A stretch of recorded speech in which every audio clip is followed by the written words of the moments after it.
Boa noite. Nessa terceira videoaula, né, eu gostaria de apresentar para vocês, né, a versão masculina do complexo de Édipo. Nas aulas presenciais, né, que a gente teve antes, né, dessa pandemia aí do coronavírus, né, nós tivemos já a ocasião de discutir, né, essa parte, né, do complexo de Édipo masculino, né?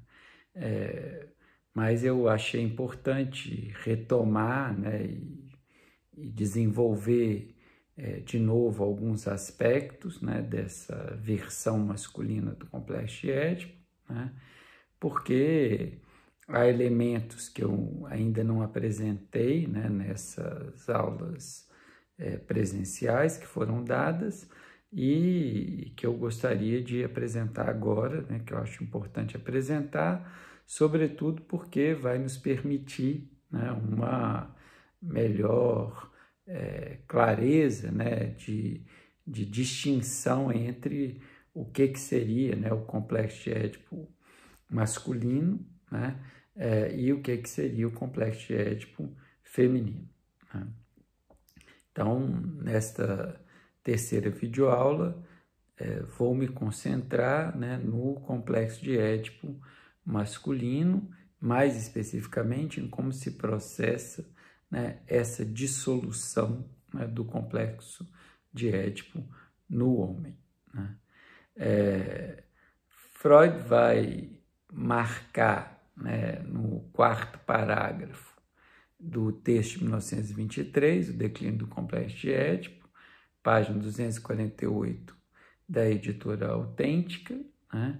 Ele vai marcar que esse desfecho, né, ou esse declínio, né, podemos dizer também, do complexo de Édipo, né, vai se dar, né, na fase fálica, né, nessa fase, então, dominada, né, pela referência, né, do falo, né, como órgão, né, libidinal, digamos assim, né, ou pela oposição, né, entre falo e castrado, né? Então ele vai dizer que o desfecho, né, nessa fase fálica do complexo de Édipo vai se dar a partir de acontecimentos sistematicamente recorrentes. Então, há uma recorrência de certos acontecimentos, né, como Freud vai dizer nessa página.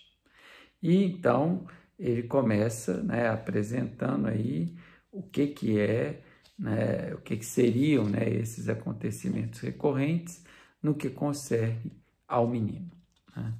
Então, na página 248 desse mesmo texto, no quinto parágrafo, né, para quem não está seguindo aí o texto na edição da Autêntica, Freud demarca, né, que o interesse pelo genital leva, né, o menino a tocar, né, o genital e também a se confrontar, né, com a experiência de discordância dos adultos com relação a essa manipulação.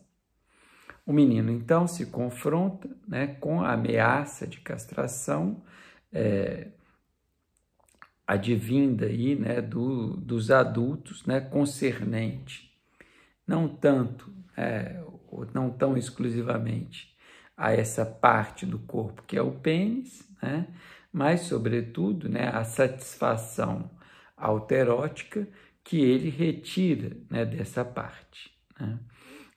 Freud também, no quinto parágrafo desse texto de 1923, página 249, ele também vai se valer, né, de uma certa equivalência, né, que eu destacaria aqui para vocês, entre o gozo autoerótico masturbatório infantil e a enurese noturna, né, na medida em que tanto um quanto o outro, né, se valem, né, da excitação genital, né? Então, na enurese noturna existe, né, uma excitação genital também, né?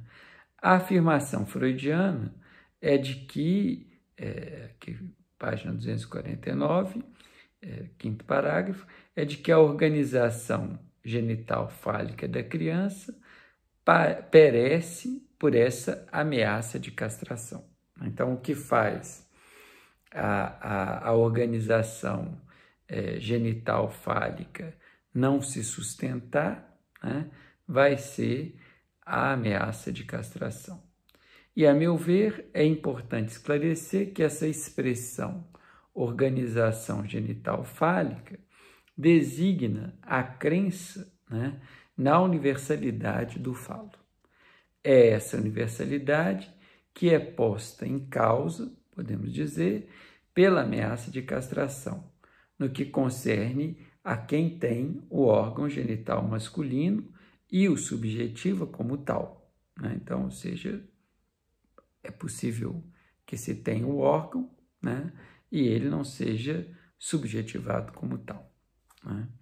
É fundamental explicitar que é preciso haver uma subjetivação com relação a esse órgão, porque, segundo Freud, página 249, né, do texto A Dissolução do Complexo de Édipo, sexto parágrafo, né, que abre aspas, Freud vai dizer, de início, o menino não acredita na ameaça, nem lhe obedece, né? Fim de citação. Em outros termos, eu lhes diria que a crença na universalidade do falo é de início tão forte que a ameaça não tem para a criança qualquer razão de ser. Não há uma subjetivação da castração, a princípio. Mesmo então que se depare com um sexo onde não há o órgão viril, a criança, por exemplo, pode tomá-lo como ainda pequeno e, portanto, não castrado. Nesse contexto, a castração vem marcar que não há mais como sustentar a universalidade do falo. A organização genital, a organização libidinal em torno do falo. Ela introduz, né, a castração, o desafio de se lidar com corpos sexuados como diferentes, né? Ou, para retomar uma expressão mais corrente em nossos dias, né, ela nos introduz, a castração nos introduz a nos confrontarmos com a própria diversidade sexual e de que o gozo, os modos como as pulsões se satisfazem, não se adequa, né, a uma normatização. Por mais que essa normatização seja impingida ao gozo, seja impingida a essas formas de satisfação e que, de algum modo, né, cultural e socialmente, essa normatização ela existe, né? Então, o próprio chamado binarismo, né, em termos de sexualidade, é uma prova, né, da existência dessa normatização, né? Mas tudo isso que hoje nós vemos, né, sob o signo, né, do trans, né, ou mesmo muitas das inquietudes ou mesmo das diferenças, né, que o gozo feminino vai colocar, né, para os corpos sexuados, sejam eles sexuados como homem ou como mulher, né? Então, ou seja, tudo isso que não segue completamente, né, ou não segue de modo nenhum a norma fálica, né? Então, ou seja, tudo isso que sai, né, dessa norma definida pelo falo, né? E, de algum modo, a castração, né, ela me parece, né, da forma como Freud coloca, quer dizer, ela vai incidir sobre essa universalidade do falo, né? Então, ao mesmo tempo que ela tenta manter simbolicamente algo dessa universalidade, ela já aponta, né, pela própria função assim do falo, né, a dizer que o falo, né, não é universal, né, ou que essa universalidade não se sustenta assim, né? Então, o que a gente vai encontrar, né, é essa primeira relação, então, da castração com a dissolução, né, dessa universalidade do falo. Antes da castração, né, incidir propriamente sobre o falo, né, que nos corpos sexuados corresponderia aos genitais, há, segundo Freud, no texto de 1923, página 249, sexto parágrafo, dois tipos de experiência, né, a expressão de Freud, dois tipos de experiência, pela qual toda criança passa e marca seu corpo com uma perda, né? Esses dois tipos seriam o desmame e o desfraude, né? Porém, há, pelo menos de início, do ponto de vista do que é vivido, uma desvinculação dessas experiências com a ameaça de castração. Então, Freud reserva, né, um lugar especial à castração, né, mesmo que ele evoque, né, que há algo aí dessa castração que já se manifesta por ocasião do desmame e do desfraude, né? Mas a referência propriamente ao falo, né, como resultado aí, da própria castração, é algo que não se apresenta, né, se a gente for pensar em termos dos fenômenos, né, nesse momento que é o momento do desmame ou nesse outro momento que é o desfraude. Segundo Freud, então, no sexto parágrafo do texto de 1923, nas páginas 249 e 250, é a partir, e aqui abro aspas, de uma nova experiência que a criança começa a contar com a possibilidade de uma castração. Fecha aspas. No sétimo parágrafo de O Declínio do Complexo de Édipo, Freud nos permite definir qual que é essa nova experiência.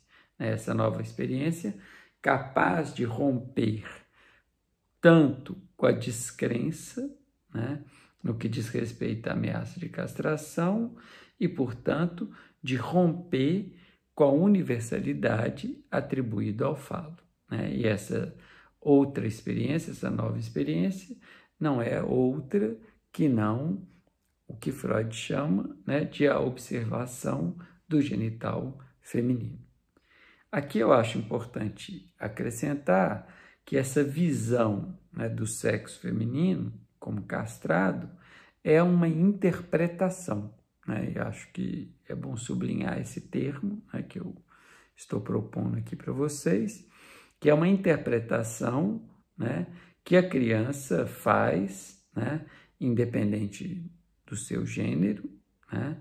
Ou seja, não é pura e simplesmente o resultado de uma percepção visual, né? Então, ou seja, a criança pode perfeitamente perceber, né, visualmente a diferença entre os sexos, mas ela não vai necessariamente interpretar essa diferença como uma incidência, né, como algo que se realiza a partir de uma incidência da castração, né? E é essa interpretação que inaugura, de fato, né, a castração como uma ameaça, né, que dá valor a essa ameaça de castração.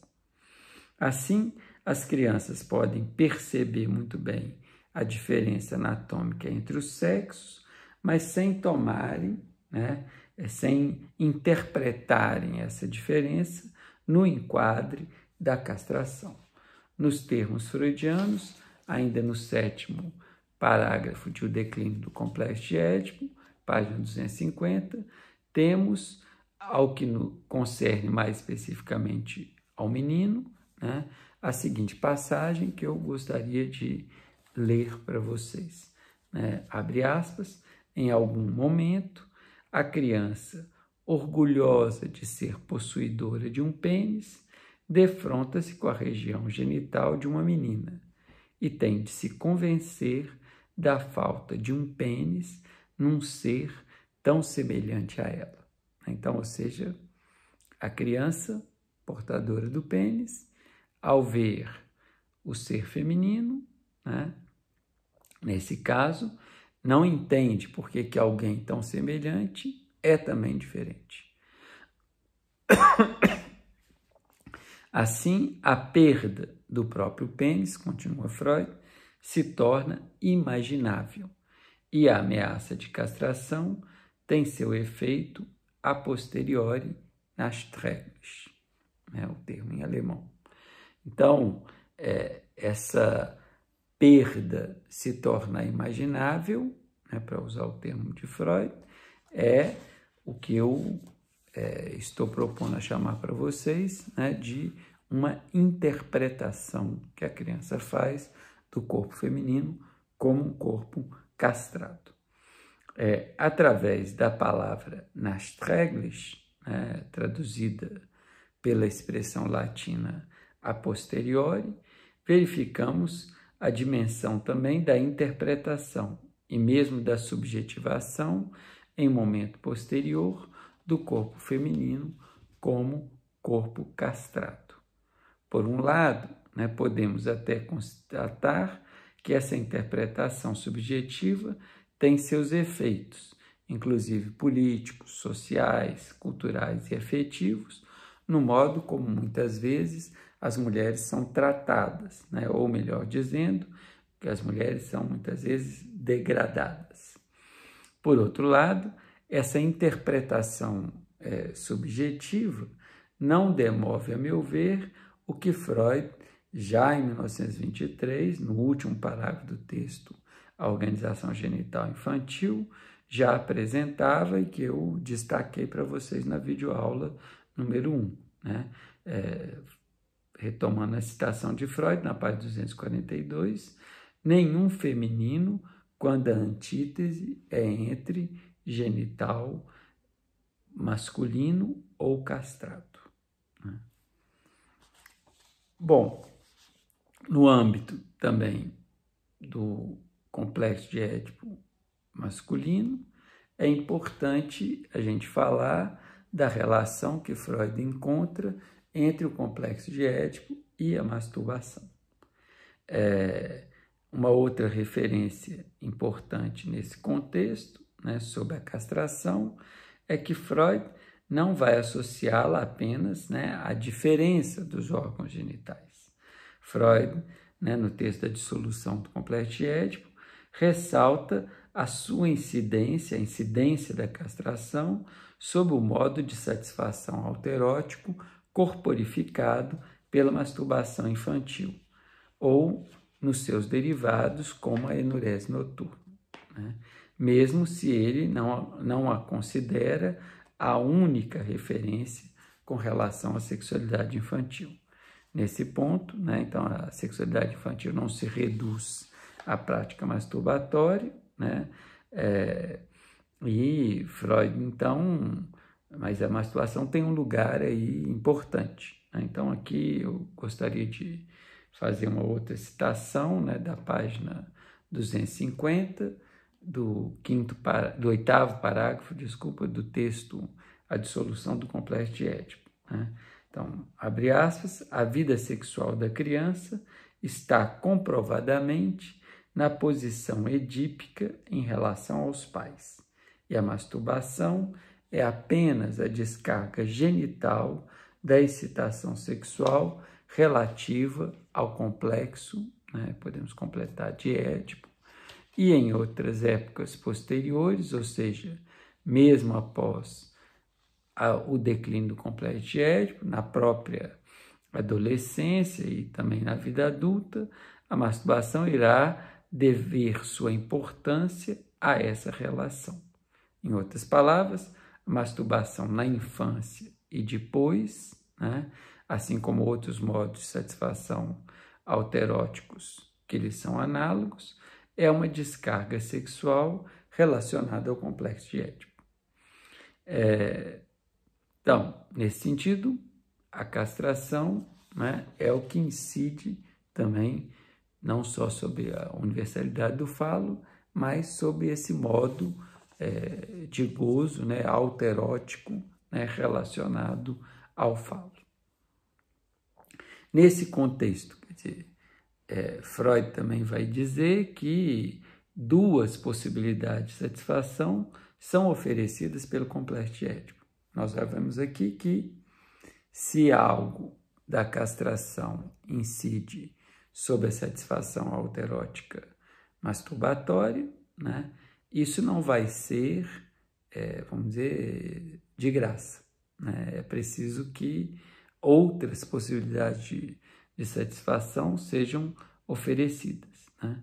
E na página 250, no texto de 1924, no 8º parágrafo, Freud não vai desvincular essas duas possibilidades completamente da masturbação, porque sustenta que, embora a criança tenha noções imprecisas, né, e aqui eu estou citando Freud, sobre a satisfação advinda da relação amorosa edípica, ela não deixa de relacioná-las ao pênis, né, abre aspas, pois as sensações no órgão testemunham isso, né? Então, há uma associação com a masturbação, mas, ao mesmo tempo, são duas possibilidades diferentes de satisfação.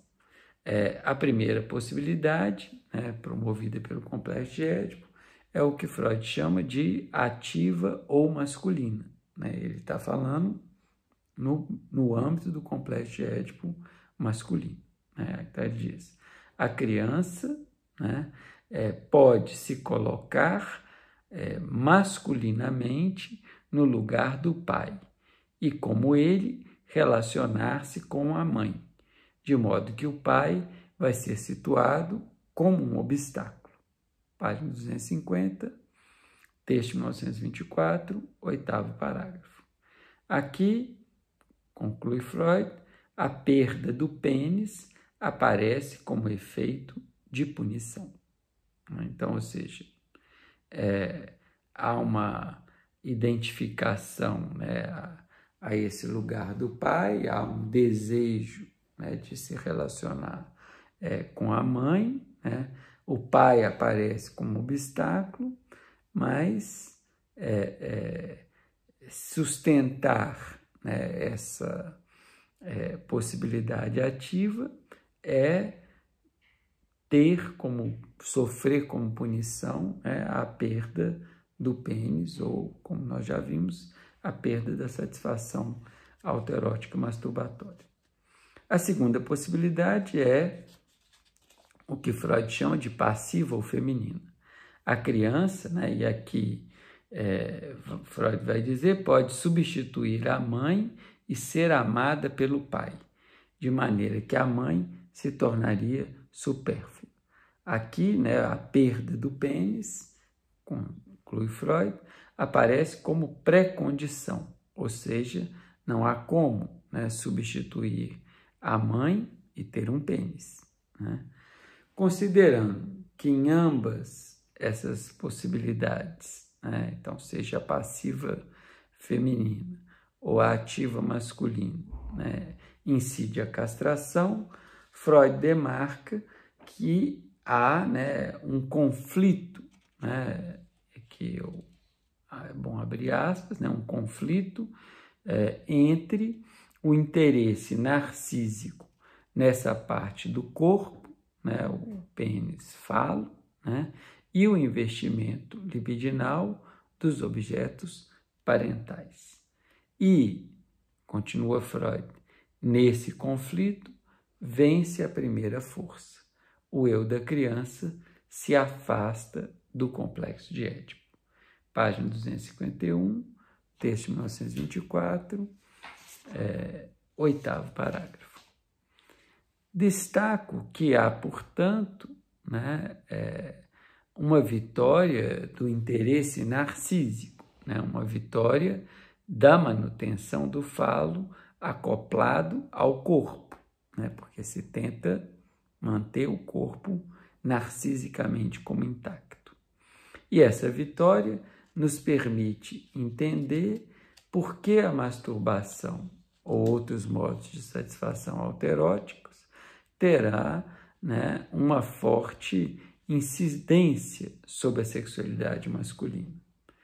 Essa vitória também narcísica vai nos permitir escutar, né, que o supereu é herdeiro, né, do complexo de Édipo, né, é efetivamente um supereu, né, ou seja, um eu ultrapotente. No final do 9º parágrafo do texto de 1924, página 251, Freud reitera e explicita as incidências dessa vitória narcísica sobre o falo. Abre aspas. O processo salvou, por um lado, o genital. Afastou dele o perigo de sua perda. E, por outro, paralisou, suspendeu a sua função. Como entender isso, essa citação? Retomaria, assim, essa conclusão freudiana.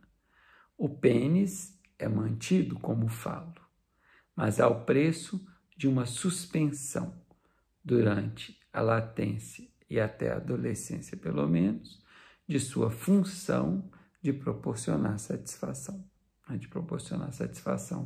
autoerótica.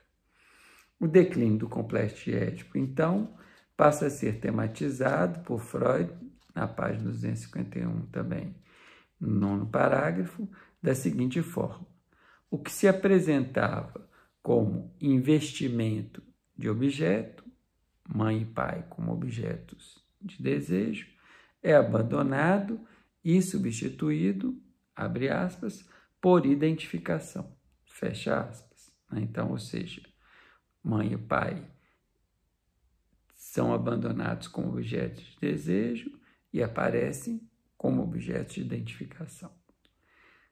Nova citação: a autoridade parental ou paterna introduzida no eu forma aí o núcleo do supereu, que toma emprestado do pai sua severidade, perpetua a proibição do incesto e assim assegura o eu contra o retorno dos investimentos libidinais de objeto.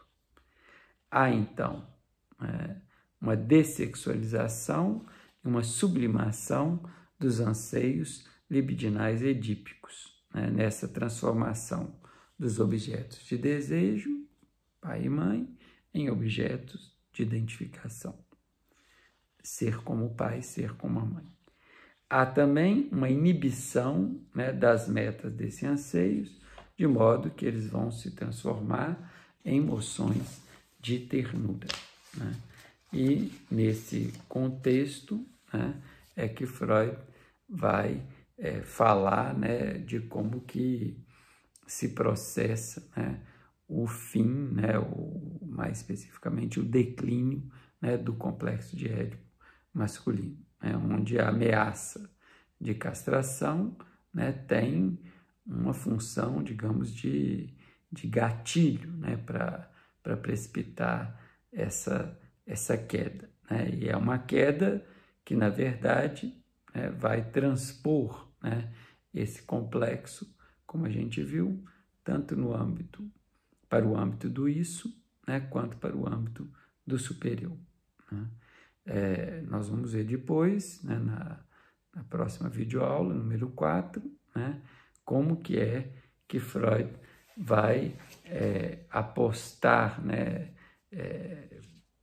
no que seria, né, esse desfecho, né, do complexo de Édipo feminino, né, no âmbito também da chamada fase fálica, né, ou dessa fase ainda dominada, né, por uma certa universalidade do falo, né, e que deixa de ser sustentada essa universalidade, né, com o próprio declínio do complexo de Édipo, né? Deixa sustentada, sempre temos que pensar dessa forma, quer dizer, deixa sustentada de um lado, né, mas inconscientemente isso continua a ser sustentado, né? Bom, então Com isso, finalizo, né, essa aula, né, e a próxima, enfim, vamos ver, né, o tão prometido e tão ansiado complexo de Édipo nas mulheres. Obrigado.